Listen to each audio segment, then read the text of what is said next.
SPN Provinsi NTB tuntut kenaikan UMP NTB 2022. SPN Lombok Tengah ingatkan pemberi kerja tentang BPJS.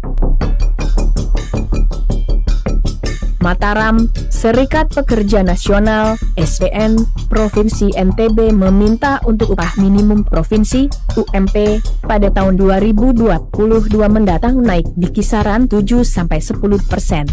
Pasalnya, selama 2 tahun belakangan ini tidak ada kenaikan UMP dengan alasan pandemi COVID-19.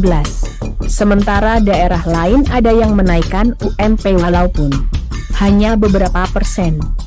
Kami tuntutannya itu ada kenaikan 7-10% UMP tahun 2022 mendatang.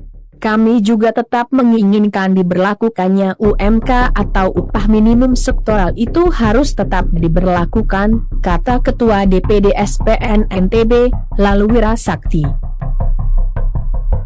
Menurut Wira, kenaikan UMP 2022 tersebut dirasa tidak terlalu besar dari besaran UMP tahun 2021 dan 2020 sebesar Rp2.183.833, karena dari 7% hanya naik sekitar Rp100.000 saja.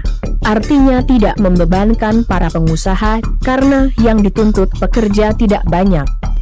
Tuntutan kenaikan UMP NTB tahun 2022 di angka 7-10% itu kalau mengacu inflasi nasional, dan kenaikan ini tidak sampai berjuta-juta, tapi hanya ratusan ribu, kata Sakti.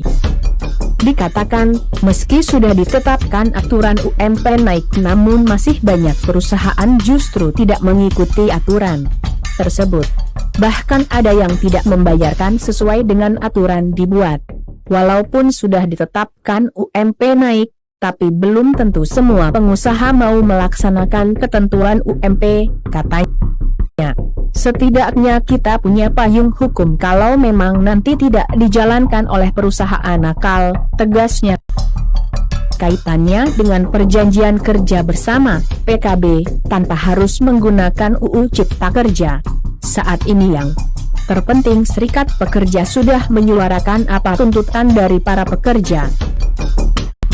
Senada dengan itu, Jeni Mai, Ketua DPC SPN Lombok Tengah juga berharap upah minimum kabupaten, UMK, Lombok Tengah agar mendapat kenaikan juga, dan pemerintah bisa intens mengawasi pemberi kerja yang tidak memakai standar UMK dalam pengupahan sesuai dengan peraturan yang berlaku.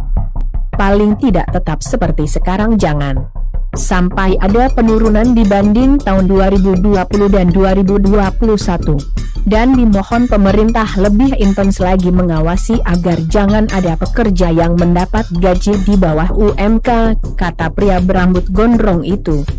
Tidak hanya itu, SPN Lombok Tengah meminta kepada pemerintah maupun pemberi kerja lainnya juga harus mendaftarkan para pekerjanya di BPJS Ketenagakerjaan dan BPJS Kesehatan sebagai jaminan buat mereka sesuai undang-undang yang berlaku. Teruntuk para pemberi kerja yang masih memberi upah gaji di bawah standar UMK Lombok Tengah dan yang belum mendaftarkan pekerjanya di BPJS, maka siap-siap terima kunjungan silaturahim kami, ucap Jeni.